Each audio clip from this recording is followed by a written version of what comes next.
ګرانو کتونکو السلام علیکم. لکه څنګه چې تاسو ته معلومه ده چې د روانې میاشتې د لومړنۍ ورځې نه د پاکستان کې میشته د افغان وګړو د واپسۍ سلسله دوام لري او د دې ستنېدو د مسلې نه خلکو ته ډېر زیات مشکلات دي، خلک ډېر زیات خفه دي، خو په دوی په دې خفګان کې پکار دا ده چې کمې راشي، خو د بده مرغه په دې کې ورځ په ورځ زیاتې کېږي. تازه ترین خبره داسې ده چې ملل متحد کومه اداره ده د مهاجرینو UNHCR هغه اعلان کړی دی چې رضاکارانه طور چې هغه افغانان چې چا سره POR کارډ دي هغوی به تله واپس هغوی ته مخکې $380 د فی فامیل د یو خاندان په سر ملاوي دي، هغه اوس کمې شوي، هغه 140 شوي. که کله په کومه کورنۍ کې د غړو تعداد د 2 نه زیاتي نو بیا به هغوی ته $60 نورې ملاویږي، پخوا ورته $450 د یو نفر په سر ملاوېدو. ملل متحد اداره وایي چې دا ځکه چې د دوی په پنګو کې کمی راغلی دی، 80% کمی راغلی دی، نو دوی نشي کولی چې د پخوا په شان افغان وګړي چې کوم په رضاکاران تورزي واپس POR کارډ یې ورسره هغوی ته دغه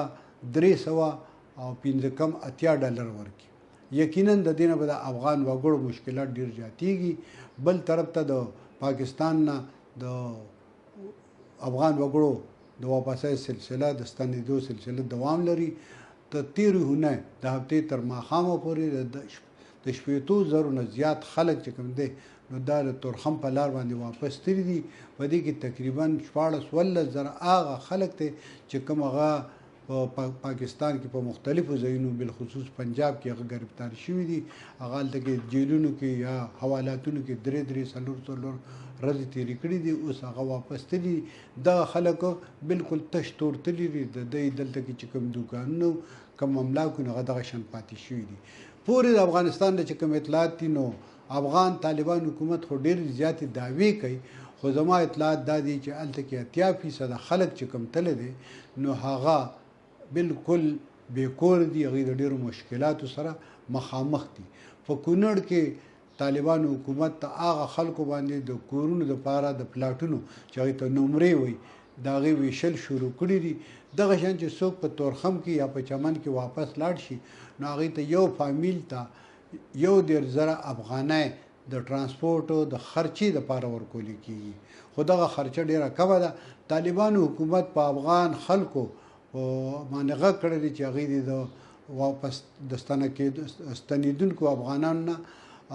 کرایهګانې کمې واخلي، ځکه چې هلته کې خلکو وکاتو، د جایداد مالکانو وکاتو چې خلک په ګڼ تعداد کې راځي نو هغوی کرایهګانې زیاتې کړي دي، خو طالبان د هغې لپاره مخنیوی کوي. د دې نه علاوه د کوفي محترم میرمن کوفي چې د پارلیمان پخوانی